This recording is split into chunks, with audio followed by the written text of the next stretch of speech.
Your MMA. We're here with a friend of the site, Hamid Ogle, a guy we know well.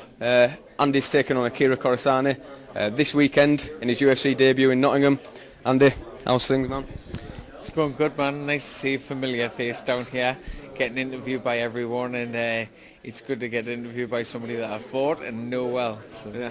And obviously, this is the first time you'll have had this to this kind of extent. Your first fight in the UFC. How has it been, having people, doing interview after interview? How have you coped with it?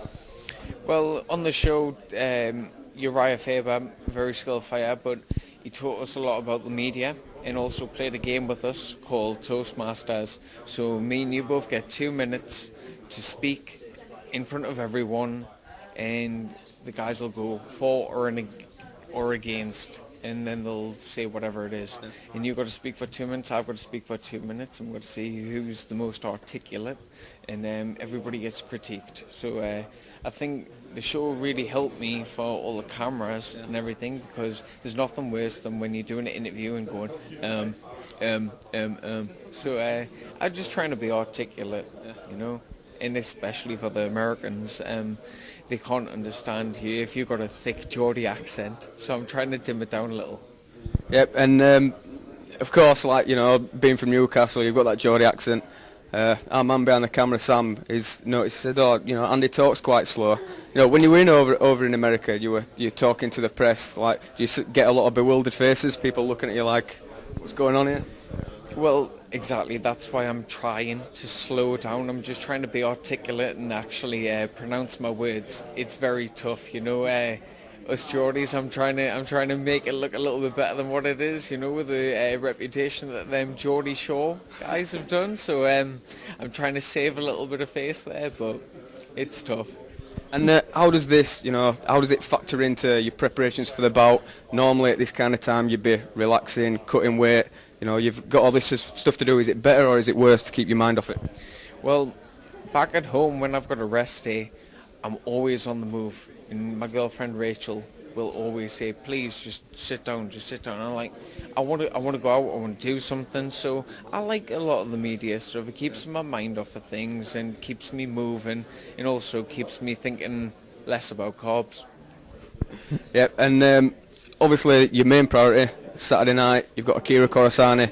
Both you guys coming off the back of a tough show, albeit different shows.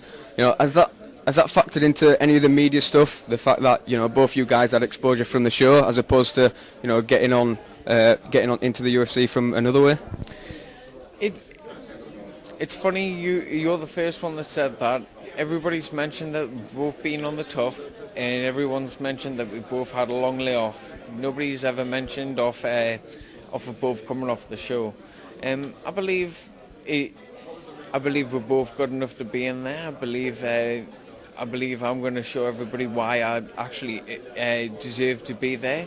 I was fought at lightweight. I didn't even cut weight for that show, and I had a very good run in the UK at featherweight so far, and I believe it was only a matter of time with desire and push for this fight, and it is taking me to a whole new level, which you'll see on Saturday. And I believe at Kaobon especially, my skill levels have increased a hell of a lot, and that soon I'll be able to take on anyone. I've got no doubt with myself. I want this too much. I'm too hungry. Yeah. And obviously you mentioned your gym at Kaobon. You're now training full time over there with those guys. You've got guys like Paul Sass, Terrier, lots of experienced UFC guys. Does getting in there and sparring with those guys day in, day out, like the infamous Terror Tuesdays that we hear about, does that make you more confident? The fact that you're sparring with guys who have wins and are doing well in UFC? Coming back off the show, when I went there, I was just Andy. On Terror Tuesday, Evander Holyfield came in, and training didn't stop. This guy comes in, introduces him, Evander Holyfield, and everyone's just like, shut the hell up, man. I'm trying to kick Paul Sass's ass, and training doesn't even stop for the world champions. I get treated like normal there. If I'm having a bad day or feeling low, they can smell it. They're all predators, and they'll kick my ass.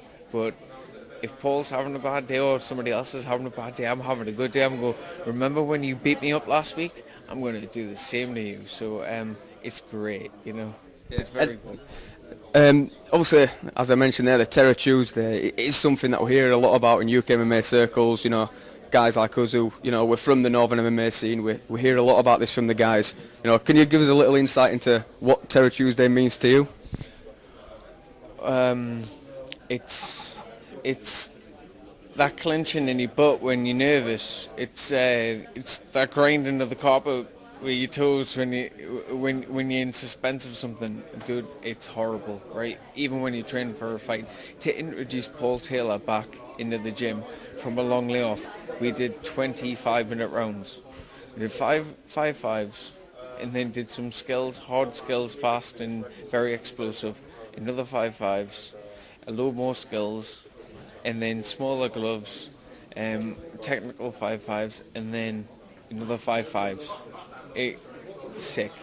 Like, everybody's just begging for the session to stop. The mat is saturated. It could be a shallow end of a swimming pool.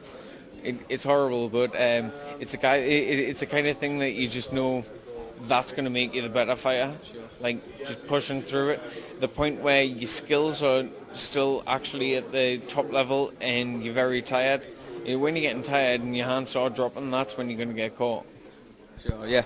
And obviously with guys like Sass on the same card as well, peaking at the same time, is that been another good thing for you? Because you guys will be so close, training day in, day out, as peaking at the same time and having everybody, you know, I'm sure after your butts in the sparring, has that raised your level as well? Every once in a while, I've looked over at Paul when I'm absolutely hanging, and I just say, Paul, how do you feel? And he goes, I am dead. And I'm like, thank goodness. I am too. Hug me, you know. So it builds that camaraderie then? Yeah, damn right. Very, very much. Because when Paul's having a bad day, and I'll look over, I'll go, Paul, like, it's all right. He'll look over and he'll go, it's okay. We're both carb depleting right now. And Paul will go, oh, I can't wait to get Millie's cookies or whatever. And like, I'm like, it's okay, just another couple of days. And then when I'm having a low moment, it's good, man. We're like feeding off of each other. So it's very good. It's team bonding. Yeah, definitely. We'll leave that there, Andy. Obviously, Your MMA, we're a UK site. Any messages at full speed for your Geordie fans? I'm just going to go out there and do my thing and just thank you for all the support on Twitter and Facebook. It's been absolutely outstanding, and I'm just going to go for it and have fun. Thank you. Good luck, Andy. All the best, mate. Cheers, man.